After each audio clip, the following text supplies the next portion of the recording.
Pepper Young's Family.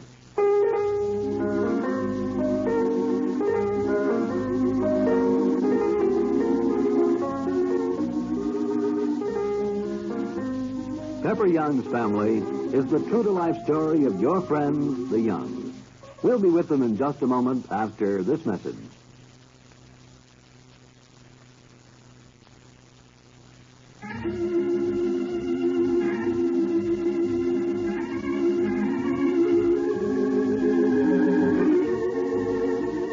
A few hours ago, a telegram came from Chicago. The rest of the family still don't know that Curt Bradley and Nancy Wayne are arriving in Elmwood this very night. But Mrs. Young and Peggy have been very much aware of this unexpected visit. They've been hustling about all afternoon, preparing the house, and now as Pepper arrives home... Pepper, Mr. Bradley's coming with Miss Wayne tonight. Mama just heard. Yes, I got a telegram. They're on the way. They'll be here on the 6:15 train. Well, you don't tell. Huh? How are they going to get here to the house? Oh, I hadn't thought about that. Well, I guess somebody will have to go down and meet them. Oh, sure. And I guess I'm elected. Oh, I guess so. But, Mom, how about a look at that little old cake before I go, Uh-huh. Hey, this must be some celebration. Isn't that your best tablecloth all spread out? Yes, it is a celebration, Pepper, only... I don't feel much like celebrating. Mama's kind of worried for fear Mr. Bradley is going to marry somebody not good enough for him. How do you know he's going to marry anybody? Now, he didn't say he was, did he? No, but he wouldn't bring her here if he wasn't. Oh, gee, why do dames always jump to the conclusion that somebody's going to marry somebody? Honestly, a man can't even ask a girl out to his hometown without everybody deciding that they're going to be married. He probably hasn't any idea of marrying her, and she probably hasn't any idea of marrying him. Oh, you're crazy, Pepper. Crazy? Huh. Mom, you said the 6:15 train, didn't you? Well, yes, I think so. They said they'd be here in time for dinner. Well, I'm on my way to welcome them. I'll stretch us out the red carpet and put us down the old coat for her to walk over. Well, you needn't play Sir Walter Raleigh until we find out what she's like. Oh, gosh, Mom, you don't have to make up your mind beforehand that you're not going to like her, do you? I am not going to like her. I know that. Women are all the same, aren't they?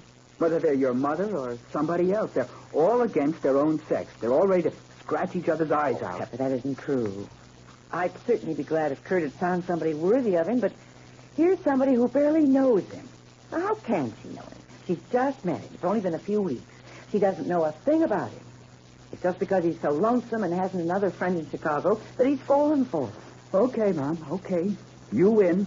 But I still think the female of the species is more deadly than the male.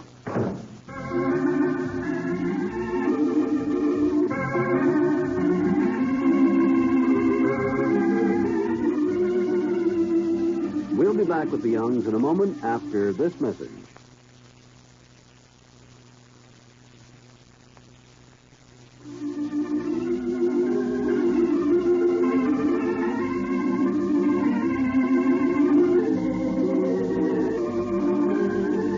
It's dinner time in the Young household, and one glimpse at the dining room table reveals that tonight's meal is going to be a special occasion. Tonight, Curt Bradley is bringing Nancy Wayne from Chicago to meet the Youngs. Pepper is already on his way to the station. Mrs. Young is in the kitchen, and Peggy and her father are upstairs. Oh, Mama! Mama! Yes, Peggy, what is it? What dress shall I put on, Mama? Oh, I don't know, dear. Put on any dress you like. But I haven't got any dress, Mama. I haven't got a thing to wear. Oh, Peggy, you've got loads of dresses. Why do you always say you haven't got anything to wear? It doesn't matter what you put on, Peg. You look swell in anything. Oh, of course it does, Daddy. It matters terribly. Oh. Look, I want to make an awful good impression on Miss Wayne. All right, then. What's the matter with that blue dress you wear sometimes? You mean that evening dress? Oh, no, Daddy, that wouldn't do at all. Oh? Well, then, how about your red dress? What's the matter with that? Oh, but Daddy, that's just a play suit. That wouldn't do for dinner. Oh. Oh, dear, I haven't got a thing to wear. Peggy, wear what you've got on and come down here quickly. You've got to help. We've got lots to do. Okay, Mommy. Daddy, do you think this business about Nancy Wayne is serious? I mean, I wouldn't admit it to Mama, but she's having such a fit about it. But I don't think Mr. Bradley would bring somebody here to stay at our house if he wasn't serious about her, do you? Well, now, Peck, suppose we wait till he gets here, and then we'll know. It won't be long. Maybe he's on the 6:15 train. Where is Mr. Bradley going to sleep? Oh, well, now, look, I don't know. I suppose he's going out to his house. But he can't. Not in that house. Why, Daddy, it's awful. The dust is a foot high. He couldn't stay there. Oh, well, no, I suppose not. Well, I guess he'll have to go to the hotel then. Peggy, are you coming down here to help, or aren't you? Oh, yes, Mama, I'm coming.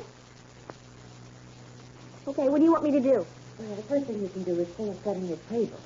I've got to go upstairs and dress or look a sight. You certainly do. Well, I like that. I'm not that bad. Of course not, Mom. You know, Mary, you are overdoing this a little here. After all, can't we have a simple dinner for Curt instead of putting on all this dog? Hi there, Peggy. Hi. Gee, something smells good. Cake for dinner, huh? Yeah, cake for dinner.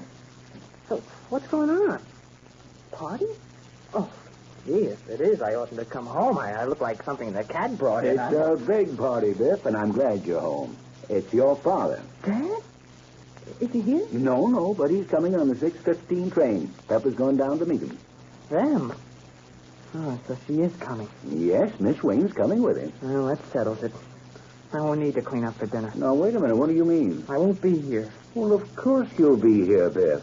Well, now, look, the first person your father's going to want to see is you. Now, you couldn't do that to him. I won't be here. I'm sorry, but I've got a date tonight. Oh, there you are, Biff. I'm so glad you got here. You've just time to clean up before they arrive. Well, you don't need to worry about me, Mrs. Young. I won't be here for dinner. You don't have to set any place for me. Why, of course you'll be here for dinner, Biff. It's your father who's coming. Now, what kind of nonsense is this, Biff? If your father brings a guest home, you've got to be polite to her. I don't have to be polite to anybody. Well, anyway, this isn't my house, and I'm going out. You couldn't do that to your father. Why, he'd never get over it, Biff. Can I help it if I've got a date? Can I help it if he comes all of a sudden and I don't know about it? Can I break everything just on account of him? Now, look, come in here, Biff. I want to talk to you a minute. Oh, I don't want to talk, Mr. Young. I don't want to talk to anybody. I just want to get out of here before they come, that's all. But, Biff, you haven't seen your father for weeks. Yeah, I know. And I'm not going to be here. You feel the way I feel now, it's much better to be way off someplace. Biff, I won't hear of your going. You just got to listen to me. Sorry, Mrs. Young. I just don't want to be here tonight, that's all. I can't take it. It's going to be such a nice party, and you got everything all fixed up with the flowers and everything, and well, what's the use of having an old sourpuss around like me? I crab the whole party. I spoil everything. Now, No, I just much better be somewhere off tonight. Tonight especially. Just when he's coming. If you don't mind, I'll just beat it. Biff, wait a minute now. Sam. Oh. Sam, don't let him go. Mary, Oh, Sam, I feel so sorry for that boy. Well, I think he's behaving like a little fool. I don't know what's turned into him. But it's ridiculous, Mary. Of course he's got to see his father. Of course he's got to meet Miss Wayne. Did you see his face? He looked absolutely stricken. Well, he doesn't have to look so darn stricken. He's just working himself up into a state. I tell you, Miss Wayne is a nice person. She's as nice as she can be. And Biff's mighty lucky if she's the girl his father's picked out to marry. If he has picked her out to marry. Mary, it might be somebody else. It might be somebody that Biff wouldn't like at all, instead of a nice girl with a head on her shoulders and a big heart inside her. But you don't understand, dear. This boy's been so close to his father. They've meant everything to each other. I understand it all, Mary. I understand it all. Biff's spoiled. That's what he is. He expects all his father's attention, all his father's time, and he doesn't have to give anything in return. Well, it won't work, Mary. It won't work. He's given a great deal in return, Sam. He's given a great deal of love to his father. You don't seem to understand how Biff feels. I know how he feels. And I must say, I feel the same way. Mary Young, you are bound and determined not to like this girl because you think she's an intruder. Well, she is. Well, now, Mary, you think that she doesn't belong in this little circle that you've mapped out for yourself and everybody else. Now, you've got to be nice to her, Mary.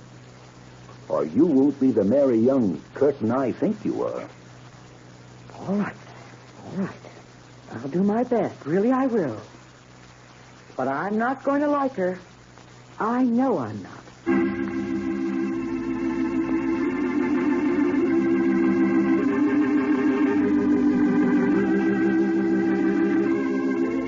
And as Mary Young again expresses her dislike for Miss Wayne, Curt Bradley, happily unaware of her attitude, is enthusiastically telling his fiancée all about the grand homecoming sure to be in store for them when the train arrives at Elmwood. And now, a message from our sponsors.